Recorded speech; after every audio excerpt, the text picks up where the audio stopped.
స్వచ్ఛంద సేవా సంస్థ ఆర్మూర్ ఆధ్వర్యంలో ఆర్మూర్ పట్టణంలోని బస్టాండ్ ప్రాంతంలో, అదేవిధంగా క్రికెట్ బస్టాండ్ ప్రాంతంలో, మామిడిపల్లి చౌరస్తా ఏరియాలో మరి ఎవరైతే రోడ్డు పక్క అభాగ్యులు, అతి నిరుపేదలు, మరి యాచకులకు ఈ చలి కూలి ఎంత ఘోరంగా ఉందంటే ఈ చలి తట్టుకోలేక బాగా ఇబ్బందులు పడుతున్న విషయం మేము గమనించి మరి ప్రతి సంవత్సరం కూడా మేము చలికాలంలో మరి వీరిని మేము ఖచ్చితంగా దుప్పట్ల పంపిణీ కార్యక్రమం చేస్తాము. అదేవిధంగా మరి ఈరోజు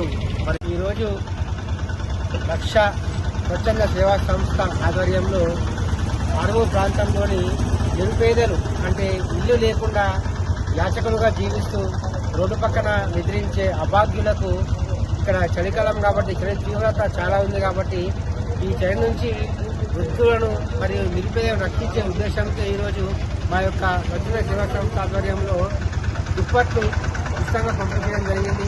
ఈ కార్యక్రమాన్ని మేము చాలా ఏళ్ళుగా నిర్వహిస్తున్నాము.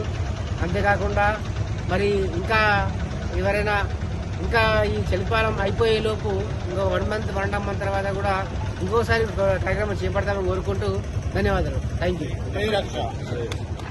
రక్ష స్వచ్ఛంద సేవా సంస్థ ఆధ్వర్యంలో మరి దీని వ్యవస్థాపక అధ్యక్షులు గౌరవనీయులు కాంగ్రెస్ సీనన్న నాయకత్వంలో మరి దుప్పట్ల పంపిణీ కార్యక్రమాన్ని నిర్వహించడం జరిగింది.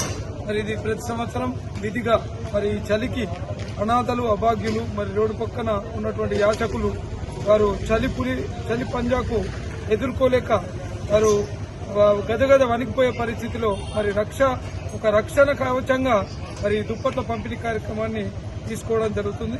మరి ఈ కార్యక్రమంలో భాగంగా మరి న్యూ బస్టాండ్ ఏరియాలో, తర్వాత పెర్కిట్ ఏరియాలో, తర్వాత మామిడిపల్లి చౌరస్తాలో ఎక్కడ ఉన్నా వారిని వెతికి మరి వారికి ఈ దుప్పట్లు కప్పి వారి ఈ చలి నుంచి రక్షించుకోవడానికి మరి శివరాత్రి వరకు ఈ చలి తీవ్రత ఉంటుంది కాబట్టి ఈ మధ్యలో అయితే 3-4 రోజులు విపరీతమైనటువంటి చలి ఉండి మొత్తం టెంపరేచర్ అంతా పడిపోయి 7 డిగ్రీస్కి వచ్చేసింది. ఇంకా 2-3 రోజులు ఇంకా ఇలాగే 4 డిగ్రీస్ వరకు కూడా వచ్చే అవకాశం ఉంది.